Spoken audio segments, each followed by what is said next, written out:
ஒரே ஒரு சப்ஸ்கிரைப் மட்டும் பண்ணிவிட்டு பாருங்கள். தங்கராஜுக்கு உடம்பு சரியில்லைன்னு சொல்லிட்டு ரேவதி வீட்டிலேருந்து அவங்க அம்மா அவங்க அப்பா வந்து பார்க்குறதுக்காக வந்திருக்காங்க.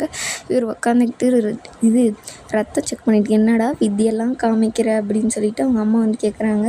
இதோட காலையிலேருந்து 3வது முறை செக் பண்ணிட்டு 3வது முறை செக் பண்ணாலும் சுகரே குறையில. ஒரே நாள்லலாம் குறையாதுங்க, கொஞ்சம் கொஞ்சமாக தான் குறையும். நீங்கள் ஏன் ரொம்ப பயப்படாதீங்க மாப்பிள்ளை அப்படின்னு சொல்லிட்டு ரேவதியோட அம்மாலாம் வந்து பார்த்திங்கன்னா சொல்லிட்டு இருக்காங்க.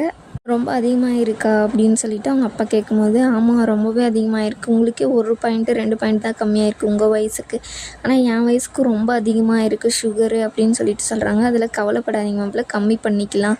உங்கள் நல்ல மனசுக்கு உங்களுக்கு நல்லது தான் நடக்கும், உங்களுக்கு ஒன்றும் ஆகாது அப்படின்னு சொல்கிறாங்க. என் நல்ல மனசுக்கு நல்லது நடந்தால் பரவாயில்ல, ஊரில் இருக்கிற பிரச்சனை மொத்தத்தையும் தலைக்கு போட்டு போய் ஏற்றிக்கிட்டா இன்னும் என்ன ஆகும், இந்த மாதிரி தான் ஆகும். உங்கள் வீட்லேயே ஏகப்பட்ட பிரச்சனை நடக்குது, அதில் மொத்தமாக இவனாக தான் நீங்கள் கூப்பிட்றீங்க. பொண்ணை பையன் அடிச்சிட்டா, மாப்பிள்ளையை பொண்ணு அடிச்சிட்டான்னு சொல்லிட்டு கிள்ளிட்டான்னு ஏகப்பட்ட பிரச்சனை சொல்லிட்டு இருக்கீங்கம்மா. இதெல்லாமே நான் பார்த்துக்கிறேன், எனக்கு சரியாயிரும் அப்படின்னு சொல்லிட்டு சொல்கிறாங்க. சரி வாங்க சாப்பிடுவீங்க அப்படின்னு சொல்லிட்டு, இல்லைம்மா நாங்கள் வீட்டில் போய் சாப்பிட்டுக்குறோம் அப்படின்னு சொல்லிட்டு சொல்கிறாங்க. இல்லை இப்போ இங்கேவே சாப்பிட்டு போங்க, என்ன சமைச்சிருக்க ரேவதி அப்படின்னு கேட்கும்போது, சிக்கன் ஆயிலெல்லாம் கம்மியாக தானே போட்டிருக்கு, மசாலாலாம் கம்மியாக தானே போட்டிருக்கு, இதில் 1008 கொஷின் வேறு கேட்டுகிட்டே இருக்காங்க. அதில் கம்மியாக தாங்க போட்டிருக்கேன். சிக்கனுக்கு யாருன்னா கீரை பொரியல் சாப்பிடுவாங்களா, அந்த மாதிரி தான் கேட்குறாரு. கீரை பொரியல் செஞ்சுருக்கேன், 2 வகையான பொரியல் செஞ்சுருக்கேன். இவ்வளோலாம் சாப்பிட வேண்டாம் மாப்பிள்ளை, அளவாக சாப்பிடுங்க டெய்லியும், அது ஒன்றும் ஆகாது அப்படின்றாங்க. அதெல்லாம் இல்லை, இப்படி தான் சாப்பிட்ணும், இவ்வளோ நாளாக நான் விட்டுட்டேன், இனிமேலாச்சு கண்ட்ரோலாக இருக்கணும் அப்படின்னு சொல்லிட்டு வாங்க சாப்பிட்லான்னு சொல்லிட்டு எல்லாமே சாப்பிட்றதுக்காக போகிறாங்க. 100 கிராம் ரைஸ் வை, ஏன்னா எண்ணியாடா வைக்க முடியும், அது என்ன வெயிட் மிஷினெல்லாம் வாங்கினீங்களே அதிலெல்லாம் வேணால் எடை போடுங்க. அது இல்லைம்மா, இதுக்கு தனியாக வாங்கணும், இவன் ராமாயணம் ரொம்ப தாங்க முடியல அப்படின்னு சொல்லிட்டு அவங்க அம்மா வந்து பேசிட்டே இருக்காங்க. இவ்வளோலாம் வேணாம் மாப்பிள்ளைன்ற மாதிரி தான் அவங்க மறுபடியும் இல்லை கண்ட்ரோலாக தான் இருக்கணும் அப்படின்னு சொல்லிட்டு எல்லாமே சாப்பிட்டு அங்கேருந்து கிளம்பிடுறாங்க. அதுக்கப்புறம் பார்த்திங்கன்னா மலர் வந்து பொண்ணு பார்க்கறதுக்காக போகிறாங்க, ரெடி ஆகிட்டு இருக்காங்க. கரெக்டாக மதியம் எல்லாமே ரெடி ஆகிட்டிங்களான்னு சொல்லிட்டு வந்து கேட்குறாங்க. எப்படி போகிறீங்க அப்படின்னு சொல்லிட்டு கேட்கும்போது, பாக்கியராஜ் வந்து ஃபோன் பண்ணார், இந்த மாதிரி வரேன்னாரு, வீட்டுக்கு நீ யாருக்கும் சொல்லிடாத அப்படின்னு சொல்கிறாங்க. நான் ஏங்க சொல்ல போகிறேன், அதுக்கு வீட்டில் இருக்கிறவங்க ஃபஸ்ட்டு என்கிட்ட பேசணும், அப்புறமா தான் நான் உளர முடியும் அப்படின்றாங்க. சரி நான் போயிட்டு வரேன் அப்படின்னு சொல்லிட்டு அங்கேருந்து அவங்களும் கிளம்புறாங்க.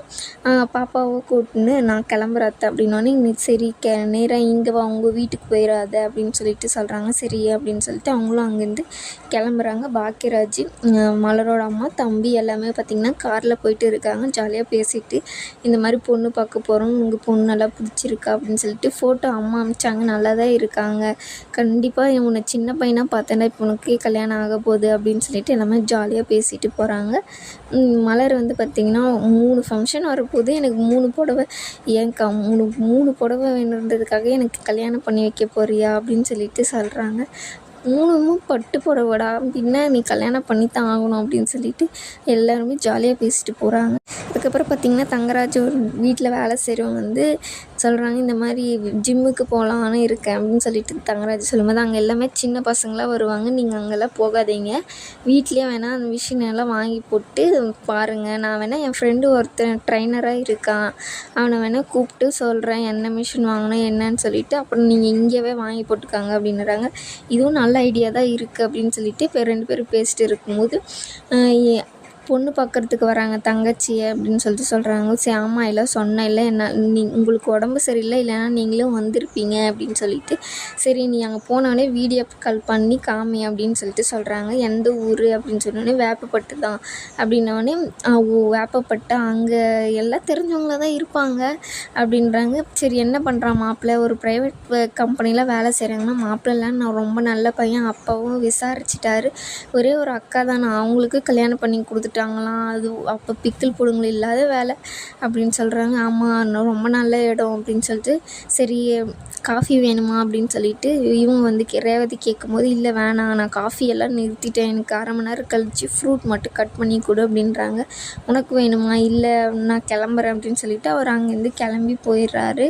இது வந்து ரேவதி கிட்ட வந்து தங்கராஜ் நான் இல்லைன்னா நீ எல்லாரையும் பார்த்துப்பில்ல, சமாளிச்சிருவல்ல, ஏங்க இவ்வளோ யோசிக்கிறீங்க? தரணிக்கு கல்யாணம் பண்ணி, இளவரசிக்கு கல்யாணம் பண்ணி, அவங்க பேர பசங்களை எல்லாமே நீங்கள் பார்த்துட்டு தான் இருப்பீங்க, உங்களுக்கு ஒன்றும் ஆகாது அப்படின்னு சொல்லிட்டு அவங்களும் அங்கேருந்து உள்ளே போயிடுறாங்க. அதுக்கப்புறம் பார்த்திங்கன்னா வீட்டில் எல்லாம் பொண்ணு பார்க்குறதுக்கு வந்து உட்காந்து பேசிகிட்டு இருக்காங்க. இந்த மாதிரி ஒரு நல்ல வேலையில் தான் இருக்கா, ஆனால் கவர்மெண்ட் ஜாப் இந்த வருஷத்துக்குள்ளே கிடச்சிரும் அப்படின்ற மாதிரி மலர் வந்து சொல்கிறாங்க. கண்டிப்பாங்க கிடைக்கும், பொண்ணெல்லாம் எங்களுக்கு ரொம்பவே பிடிச்சிருக்கு, பொண்ணை வர சொல்லுங்கள் அப்படின்னு சொல்லிட்டு பொண்ணெல்லாம் பார்த்துட்டு எப்பட்றா இருக்குது பொண்ணு, உங்களுக்கு எல்லாருக்குமே பிடிச்சிருந்தா எனக்கும் ஓகே அப்படின்றாங்க. இப்படி சொன்னால் எப்படி, நீங்கள் சொல்லுங்கள் அப்படின்னு மாப்பிள்ளையோட பொண்ணோட அண்ணா வந்து கேட்குறாரு. அதுக்கு எங்களுக்கு எல்லாருக்குமே பிடிச்சிருக்கு, எனக்கு ரொம்ப பிடிச்சிருக்கு அப்படின்னு பொண்ணவையும் கேட்கும்போது எனக்கும் பிடிச்சிருக்கு அப்படின்னு சொல்லிடுறாங்க. எல்லாருமே சந்தோஷமாக பேசிட்டு இருக்கும்போது கரெக்டாக வந்து இவர் தங்கராஜ் வந்து ஃபோன் பண்ணுறாரு. என்னடா வீட்டுக்கு போய் ஃபோன் பண்ணுன்னு சொன்னால் பண்ணவே இல்லை அப்படின்னு சொல்லிட்டு, இதோ பண்ணுறேன் அப்படின்னு சொல்லிட்டு வீடியோ கால் பண்ணி காமிக்கிறாங்க. இதோ பொண்ணு மாப்பிள்ளை, இவங்க மாப்பிள்ளையோட அக்கா, மாப்பிள்ளையோட அக்கா ஹஸ்பண்டு அப்படின்னு சொல்லிட்டு காமிக்கிறாங்க. சரி கட் பண்ணிவிட்டு நீ நார்மல் காலில் வாடா அப்படின்னு சொல்லிட்டு, என் வீட்டில் இருக்கிறவங்க எல்லாரையும் உனக்கு தெரியும் தானே, எனக்கு அக்காங்களை தெரியும், அவள் வேறு யாரையும் தெரியாதே அப்படின்னு சொல்லிட்டு சொல்கிறாங்க. அக்கா ஹஸ்பண்டுன்னு ஒருத்தர் காமிச்சியான், வேறு யாரும் இல்லை, என் பொண்டாட்டியோட அண்ணன் அப்படின்னு சொல்லிட்டு சொல்கிறாங்க. அப்போ நம்ம எல்லாருமே ஒரே குடும்பமாக ஆக போகிறோமா அப்படின்றாங்க. எல்லாமே பேசி முடிச்சிட்டிங்களா? இல்லை இனிமேல் தான் பேச போகிறோம், அதை கொஞ்சம் யோசிச்சுட்டு பண்ணு அப்படின்னு சொல்கிறாங்க. ஏன் இப்படி சொல்கிறீங்க? இல்லை யோசிச்சுட்டு முடிவு பண்ணு அப்படின்னு சொல்லிட்டு அவர் வந்து வச்சிடுறாரு. இதோட இந்த எபிசோடு முடியுது.